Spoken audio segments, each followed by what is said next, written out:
Assalamualaikum. Bertemu lagi di channel ini bersama Kang Dagol. Kita lanjutkan dongengnya di episode ke-35. Masih menceritakan tentang Raga Sukma. Terakhir kita masih di zaman atau dimensinya Ki Jaladri ya. Tapi masih sejaman dengan zamannya atau masanya Jaka Sukma ya. Bagaimana kelanjutan ceritanya? Silahkan, mangga. Cara ketan.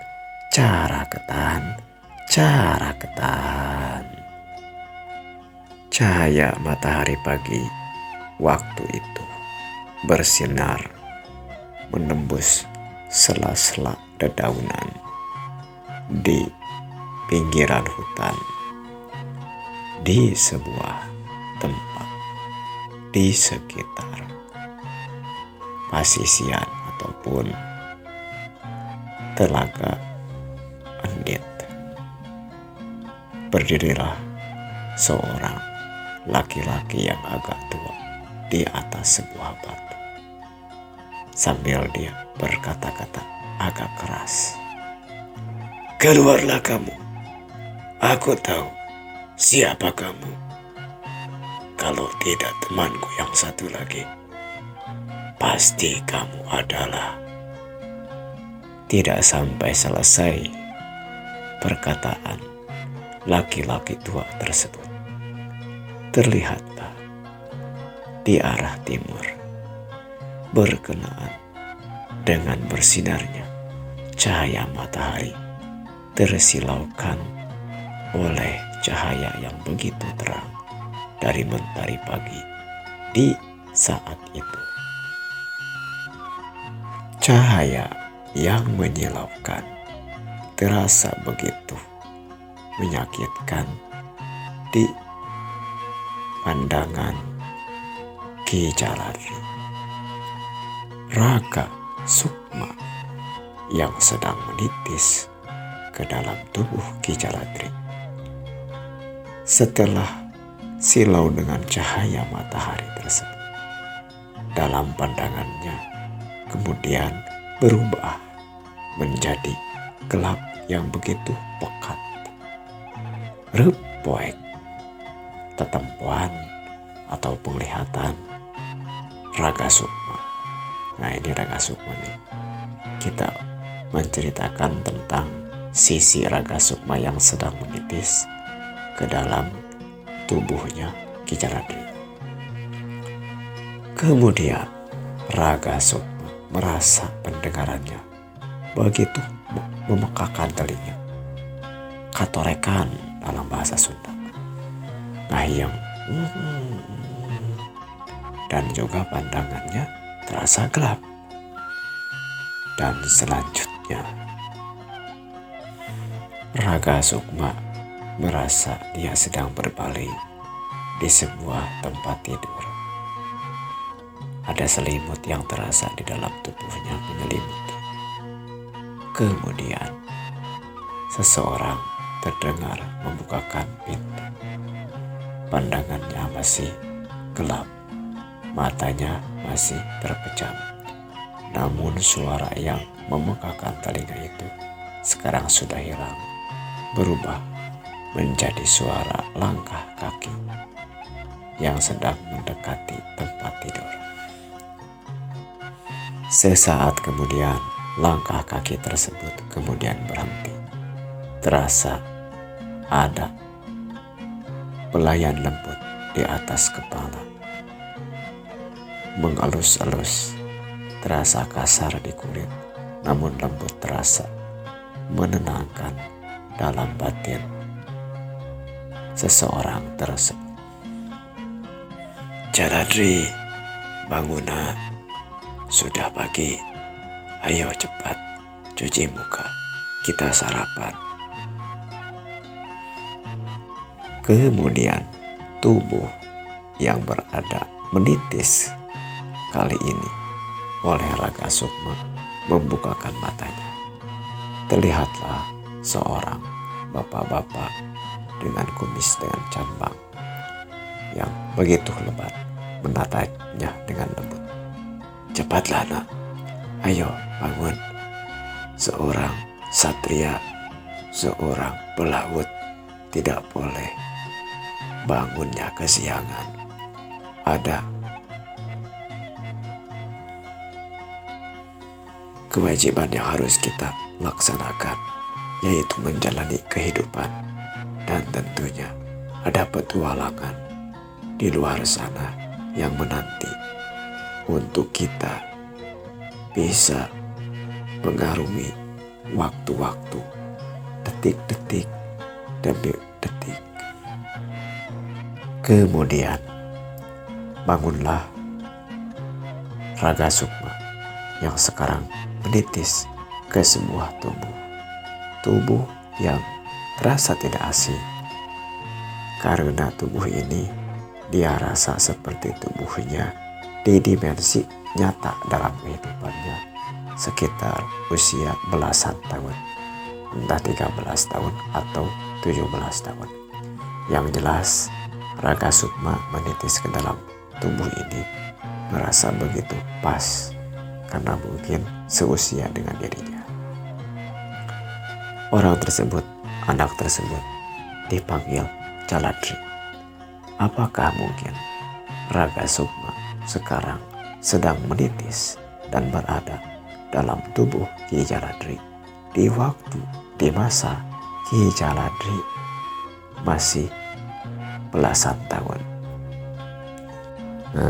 Ini memang ya, ceritanya dari tadi kita terus mundur.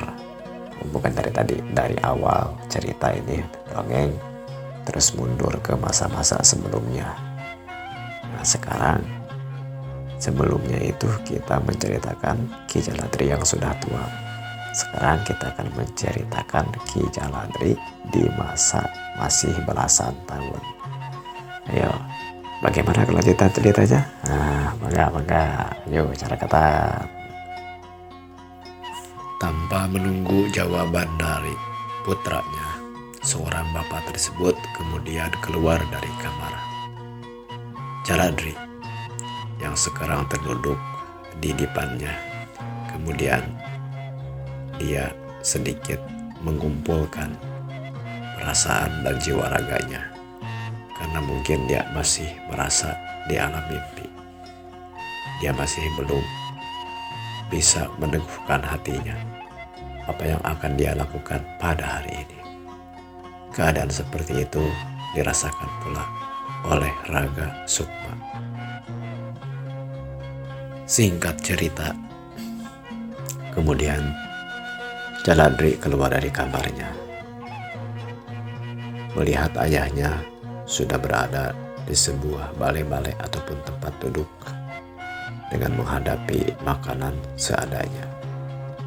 Jaladri kemudian mendekati ayahnya. "Ayo Jaladri, kita makan dulu. Setelah makan, Bapak ingin mengatakan sesuatu." "Baik Pak." "Ya, ayo silakan makan dulu." Beberapa saat kemudian, makanan sudah habis, tinggal mereka berdua minum. Sang ayah kemudian duduk bersila menghadapi Jaladri anaknya. Jaladri pun duduk bersila dengan penuh hormat kepada orang tuanya, sambil siap akan mendengarkan apa yang akan dikatakan oleh ayahnya.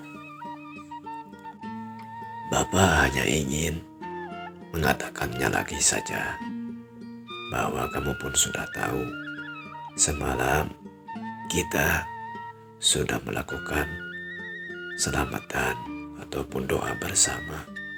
Ke-7 hari ibumu meninggal. Sekarang Bapak bingung. Kamu pun sudah tahu bahwa Bapak di sini tidak memiliki keluarga. Ibu kamu juga sudah sematawayang, sudah tidak ada sanak keluarga lagi. Sedangkan Bapak, ya kamu juga tahu, Bapak harus bertugas di laut, harus mengantarkan barang-barang pesanan dari negara-negara luar.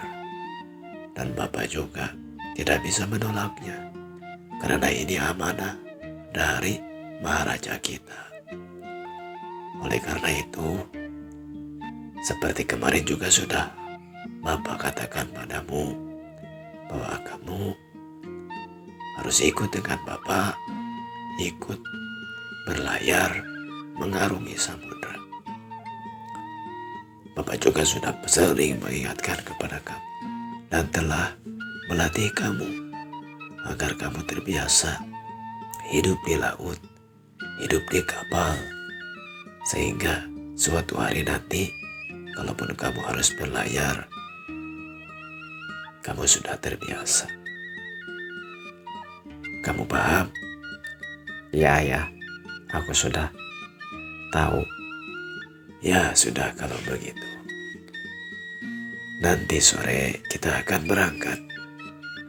Kita akan mulai pergi ke Malaka.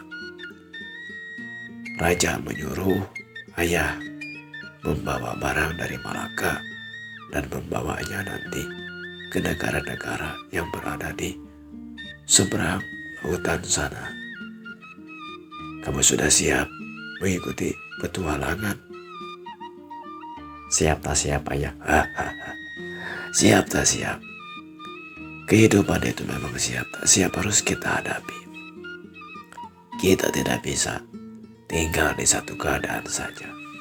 Hidup manusia itu bagaikan waktu yang terus berjalan, bagaikan matahari yang terus maju, bagaikan malam yang terus larut dan kembali, bagaikan siang dan malam silih berganti. Walaupun matahari pada kenyataannya terbit di sebelah timur, tapi pada hakikatnya dia tidak percis, tidak tepat terbit di tempat yang sama. Pasti ada pergeserannya. Artinya apa? Kehidupan manusia mungkin secara umum sama, tapi dalam setiap detiknya, dalam setiap harinya, dalam setiap waktunya akan berubah dan berganti. Mungkin hari ini kamu memakan pisang yang sama dengan hari kemarin, tapi pisang ini bukan pisang yang kemarin kamu makan, walaupun sama-sama pisang. Baju yang kamu pakai juga mungkin masih sama. Tapi apakah kamu tahu bahwa baju itu usianya sekarang sudah lebih tua daripada kemarin? Begitupun tubuh kita yang terus berlarut. Artinya, dalam menjalani kehidupan ini, kita harus siap menghadapi setiap waktu, setiap situasi, dan setiap keadaan.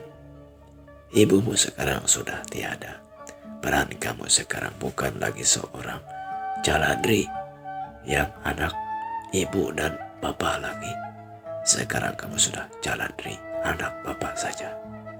Dan boleh jadi nanti kamu akan menjadi dirimu sendiri, Jaladri seutuhnya, tanpa harus dibimbing lagi, diasuh lagi oleh bapak, walaupun bapak masih ada.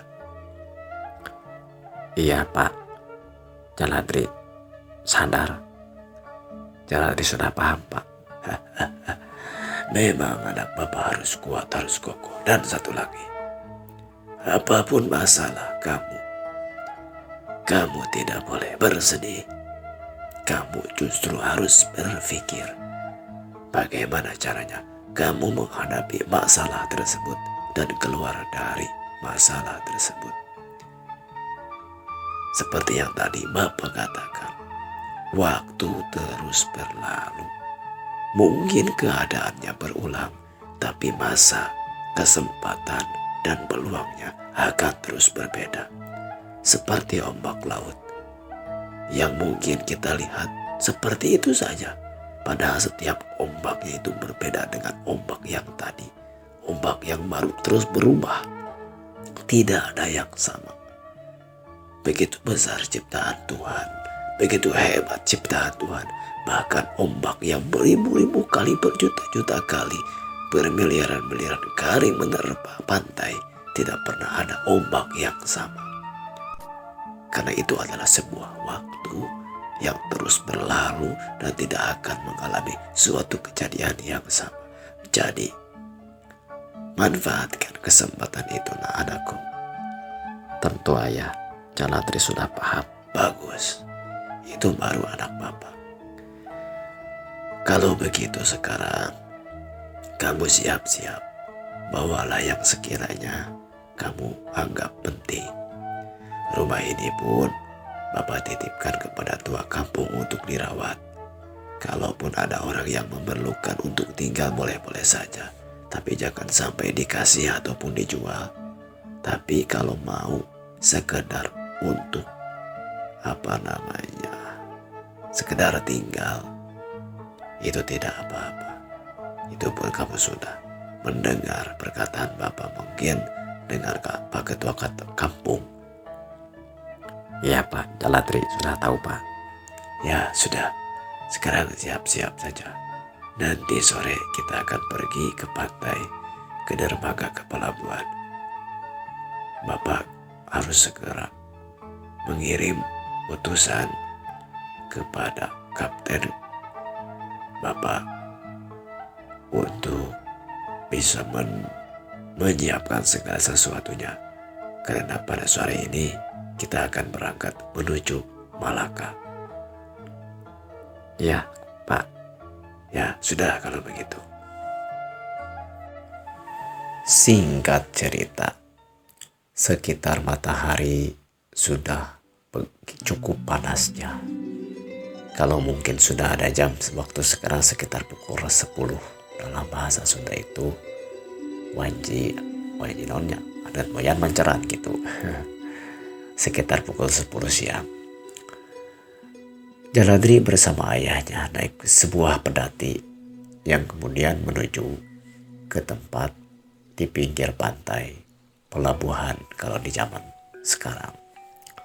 Terlihatlah dari kejauhan sebuah perahu layar yang begitu besar. Perahu jungjung khas Jawa di zaman dahulu. Yang konon menurut sejarah sudah mengarungi samudra, bahkan sampai ke Eropa dan Afrika. Hanya saja, cek dongeng ini menurut cerita, tidak banyak catatan yang menggambarkan bagaimana kehebatan perahu jungjung Jawa ini. Jung Jawa, perahu jungjung gede besar, Jung Jawa ketelahna kasebutnya. Ada beberapa catatan yang menyatakan Jung Jawa ini begitu besar, bagaikan kapal induk di zaman sekarang, di zaman 2024. Jung Jawa ini terlihat dari kejauhan oleh Calatri.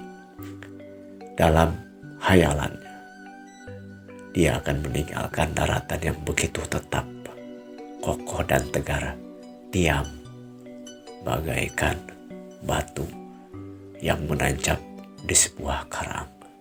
Kini dia akan terombang-ambing dalam dunia yang tidak pasti, dunia yang terus berubah, yang tiap detiknya dia bergoyang, yaitu dunia laut, air yang tidak pernah tetap. Namun ketidaktetapannya itu adalah suatu keniscayaan yang tetap.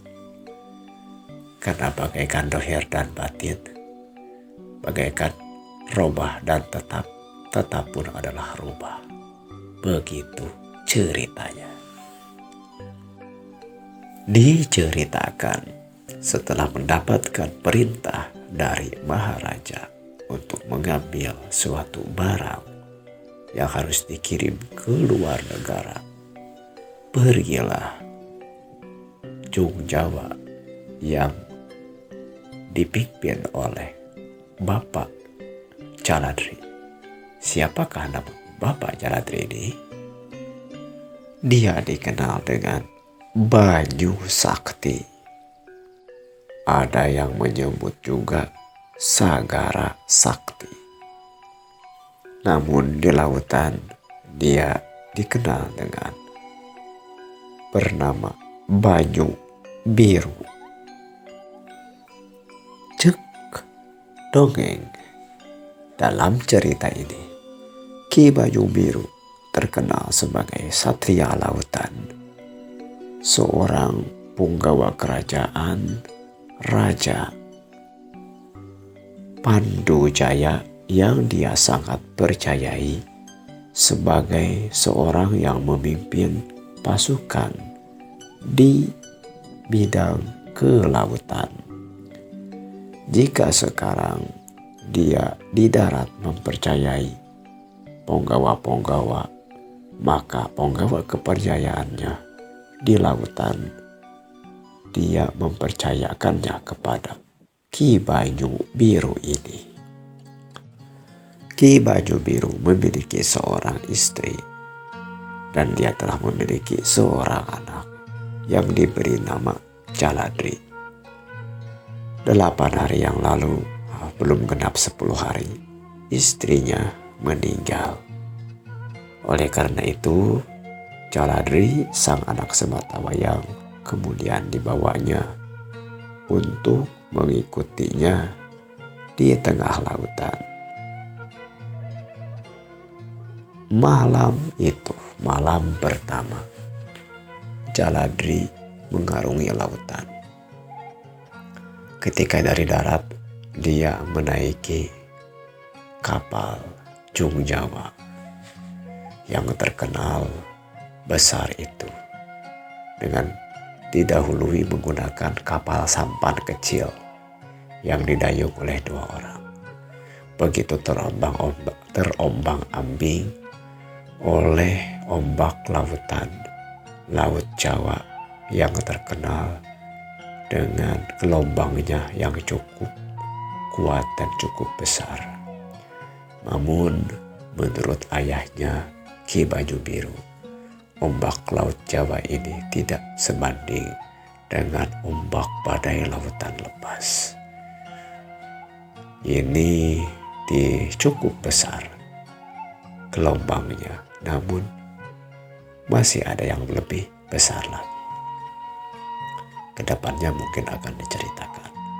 Selanjutnya, dengan seutas tali yang dijulurkan, yang dibentuk seperti sebuah tangga, Banyu Biru, sang ayah, bapaknya Ki Jaladri, naik terlebih dahulu, menaiki perahu yang besar itu, kapal Jawa yang besar itu.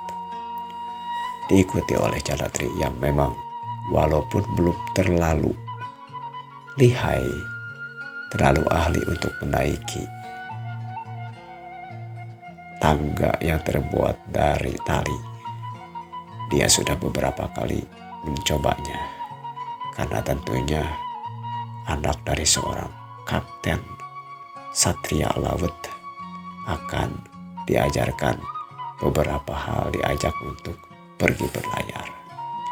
Walaupun bukan kali pertama, tapi ini adalah malam yang pertama. Saat pertama kali dia memang akan benar-benar secara serius akan mengarungi samudera yang luas, mengikuti jejak ayahnya sebagai penakluk segara, penakluk lautan.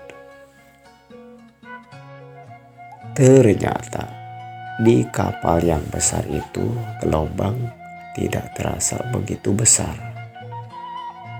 Getarannya masih bisa dirasakan, namun ketika suasana lautan tidak terlalu banyak angin ataupun tidak terlalu kuat gelombangnya, getarannya hanya bagaikan ayunan yang mengalun, tidak terlalu besar. Tapi tetap saja bagi Jaladri yang belum terbiasa tinggal di tempat tersebut, dia kalau diistilahkan mabuk laut, sop angin tiur. Kemudian setelah diberikan beberapa teknik dan obat, dia merasa baikan, Minumlah ini. Ini akan membuatmu agak lega. Kamu tidak akan bisa disebut masuk angin. Ramuan jahe ini akan cukup untuk mengeluarkan tubuh yang hangat dalam dirimu dan mengeluarkan angin-angin dalam perutmu. Nanti 2 atau 3 hari ke depan kamu mungkin akan lebih terbiasa. Biasakanlah tinggal di kapal. Dan nanti kalaupun ada waktunya untuk berdarat, Bapak sarankan kamu jangan dulu keluar dari perahu. Kenapa? Karena kamu harus terus bisa menyesuaikan diri lebih lama lagi.